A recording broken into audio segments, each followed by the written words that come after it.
افغانستان بنگلاديش ته په لوبلړۍ کې د ماتې ورکولو نه وروسته یوه ګټه دا هم ترلاسه کړه چې په رینکینګ یا په درجه بندۍ کې هم د بنگلاديش نه مخکې شو.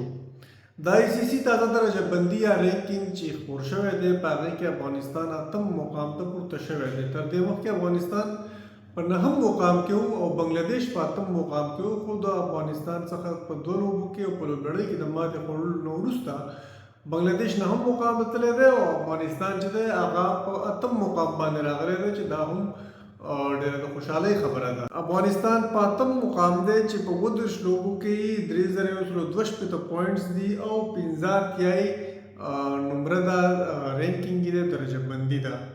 بنگلاديش چې په 9م مقام باندې دی 43 لوبې دي، 3650 پوینټس دي، خو نمرې زموږ سره یو شان دي، د هغوی هم 15 دي.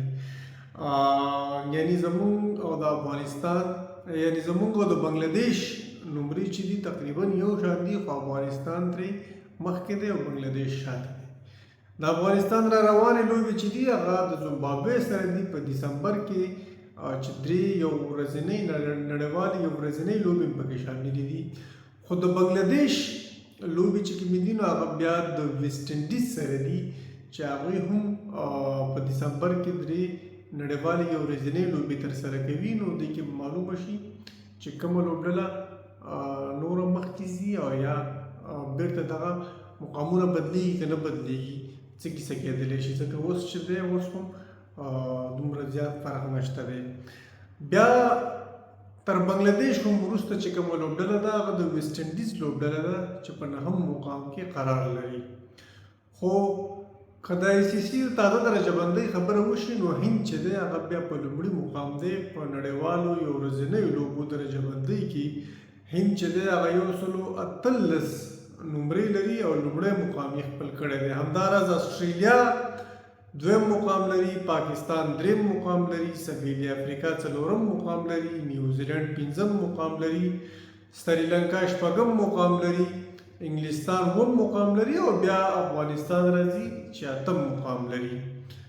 نو هیله ده چې افغانستان په دسمبر میاشت کې را روانه میاشت کې په حراره کې له زیمبابوې سره لوبې لري او په دغه 3 نړیوالو یو ورځنیو لوبو کې هم بریا خپله کړي چې خپل دغه 8م مقام وساتلی شي. همداراز که د نړیوالو شلوریزو لوبو خبره وشي، که څه هم افغانستان په شلوریزو لوبو کې یو قوي لوبډله او ښه لوبډله یادېږي، خو بیا هلته په 10م مقام باندې ده. افغانستان چې دی په نړیوالو شلوریزو لوبو کې تر بنگلاديش وروسته دی. بنگلاديش په 9م مقام کې قرار لري چې 240 نمرې دي ورسره.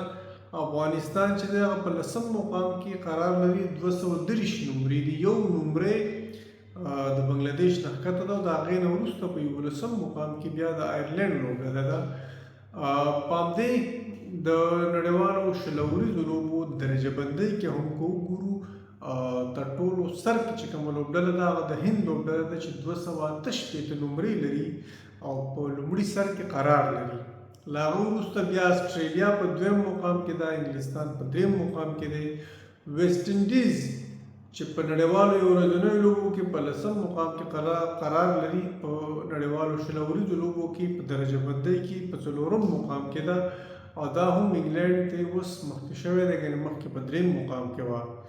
نیوزیلینډ لوبډله چې ده هغه بیا په 5م مقام کې ده، د سویلي افریقا لوبډله په 6م مقام کې ده، د پاکستان لوبډله په 9م مقام کې ده، د سریلانکا 8م، د بنگلاديش 9م او د افغانستان لوبډله چې دی هغه په 10م مقام کې ده.